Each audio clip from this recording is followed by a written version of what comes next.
নমস্কাৰ বন্ধুসকল, আজি এটা নতুন ভিডিঅ'লৈ আপোনালোকক স্বাগতম জনাইছোঁ। আজি আপোনালোকক বনাই দেখুৱাম কেনেদৰে শুকান খৰিচা আৰু সৰু সৰু লোকেল মাছেৰে আমি আঞ্জা বনাব পাৰোঁ। ইয়াৰ বাবে মই ব্যৱহাৰ কৰিছোঁ কেইটামান শিঙি, পুঠি, শিঙৰা আৰু কাৱৈ মাছ।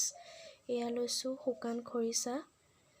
এতিয়া মই মাছখিনিত অকণমান নিমখ, হালধি আৰু তেল সানি এনেদৰে টাৱা এখনত খোলাত দি লৈছোঁ।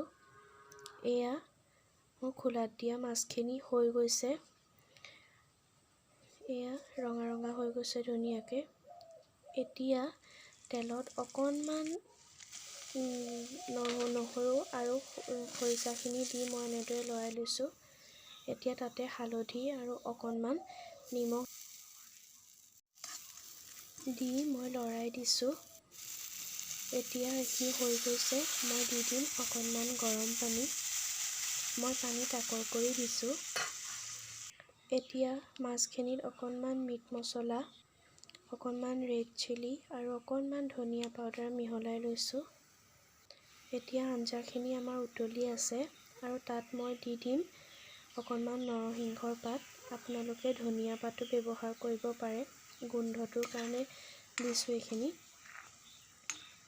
এয়া উতলি আছে পূৰা।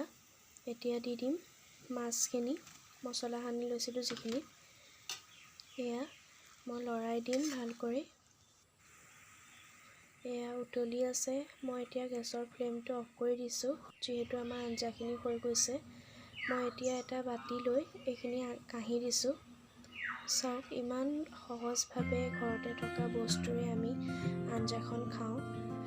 এইটো সঁচাকৈ এটা অসমীয়া থলুৱা খাদ্য, যিটো আগতে আইতাহঁতে বনাই খুৱাইছিলে। ভাবিলোঁ আজি এনেকৈ বনাওঁচোন। আপোনালোকেও ট্ৰাই কৰি চাব। কেনে পালে মোক কমেণ্টত জনাবচোন।